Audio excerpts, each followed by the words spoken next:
কেউ আপনাদের দলকে আপনাদেরকে আর সমর্থন করবে না। জুলাই যুদ্ধে কিন্তু চতুর্থ শ্রেণীর ছাত্রও মারা গেছে, ঠিক কিনা? চতুর্থ থেকে শুরু করে মাস্টার্স পর্যন্ত ছাত্ররা এরা ভুলে যায় নাই, ছাত্রীরা ভুলে যায় নাই কেমন আচরণ আগে হয়েছে। সেম আচরণ করলে আপনারা যে ওদেরই রিপ্লেসমেন্ট, আপনারা ওদের মধ্যে যে আর কোনো পার্থক্য নাই, এটা দিবালোকের মতো স্পষ্ট হয়ে গেছে।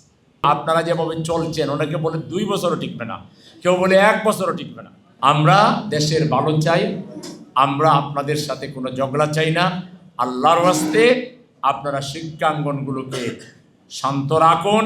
শিক্ষাঙ্গনের গায়ে, ছাত্রদের গায়ে যদি কালিমা লেপন করেন, আপনাদের পরিণতি দ্রুততম সময়ের মধ্যে আপনাদের তরি ডুবে যাবে।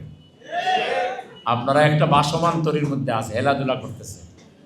আপনাদের পায়ের নিচে কিন্তু খুব একটা শক্ত জোর নাই, তো ভালো করে তাকাই দেখেন, পিছলা আছে, পিছলা মাটি অনেক বেশি নরম, যে কোনো সময় কিন্তু ডেবে যাবে। এই জন্য খুব কেয়ারফুলি আপনার ড্রাইভ করেন, সঠিকভাবে দেশ চালান। এই ধরনের একটা বিরোধী দলের জন্য সেজদাতুশ শুকর আদায় করেন। এত গঠনমূলক একজন নেতা পার্লামেন্টে আছেন, মুরব্বী সুলভ আচরণ করছেন, ঠিক না? তারপরে যদি ওই যে প্রবাদ বাক্য আছে, সুখে থাকলে বুতে কিলায়, তারপরে যদি বুথ আপনাদেরকে কিলায়, তো বুথের কিলেই আপনারা শেষ হয়ে যাবেন, মানুষের কিছু করা লাগবে না।